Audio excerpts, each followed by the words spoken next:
जी आप तो कह रहे थे कि हम वकील हूँ, मेरा 1.5 लाख रुपए का तनख्वाह है, आप काम करने पे क्यों मजबूर हो गए? हाँ, तो तेरे को पता नहीं है, हम लोग सरकारी वकील थे तो 1.5 लाख रुपए सैलरी आता था, पेंशन तो आएगा नहीं। और खट्टर अच्छा। साहब बोलते हैं हमारा राज्य है बहुत गरीब है तो हम पेंशन नहीं दे पाएंगे।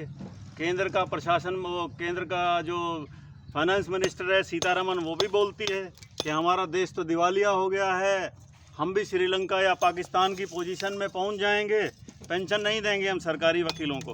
अब मजदूरी तो करनी पड़ेगी ना, 2 बच्चे हैं, उनकी फीस भी देनी है पढ़ने के लिए, 2 बेटियां हैं शादी के लिए, 1 बेटा है, एक भी गोली भी नहीं देने के लिए हमारे पास पैसा नहीं है। 6500 रुपये सैलरी मेरे को पेंशन दे रही है। अब 6500 रुपये में पेट भरें या बच्चों को पढ़ाएं? अब चाय की दुकान भी खोलनी पड़ेगी, उस पर बोर्ड लगा दूंगा, हरियाणा सरकार का क्लास 1 गस्टेड अफसर चाय की रेडी पे चाय बेच रहा है। अब यहाँ मजदूरी कर रहे हैं, कम से कम 600-700 रुपये दिहाड़ी तो मिलेगी। हम कौन सा यहाँ पे रजवाड़े से पैदा हुए हैं, पढ़ाई लिखाई करके मेहनत करके अफसर बने थे, लेकिन सरकार ने जहाँ से शुरुआत करी थी वहीं पे हमने वहीं पहुँचा दिया इसने। और ये बीजेपी की सरकार जो है ये सिर्फ पूंजीपतियों के खाते भरने के लिए है।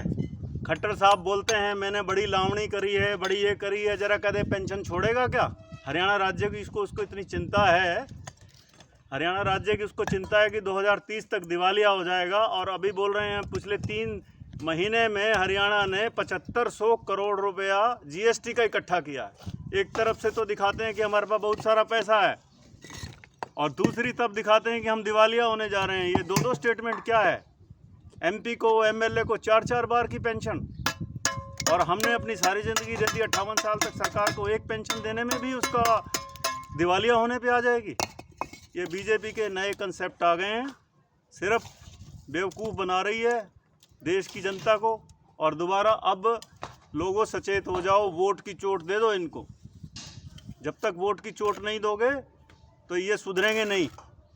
कांग्रेस तो इससे लाख दर्जे अच्छे है, कम से कम मुलाजिमों के ऊपर उन्होंने अपना हथौड़ा तो नहीं चलाया। अपनी तिजोरियां भर लो और देश के नागरिकों को कर दो कमज़ोर। हमने जहां से ज़िंदगी शुरुआत करी थी वहीं पे आके पहुंच गए। अब क्लास 1 गस्टेड अफसर है, अब बुढ़ापे में वकालत करेंगे तो वकालत करने में तो 10 साल दोबारा फिर शुरुआत करनी पड़ेगी वहीं से। 6500 रुपये में अगर मैं बीमार हो गया तो इन्होंने आयुष्मान में भी नहीं आएंगे हम, तो पीले कार्ड भी नहीं बनेंगे हमारे, तो हम कहाँ जाएं? तो भाई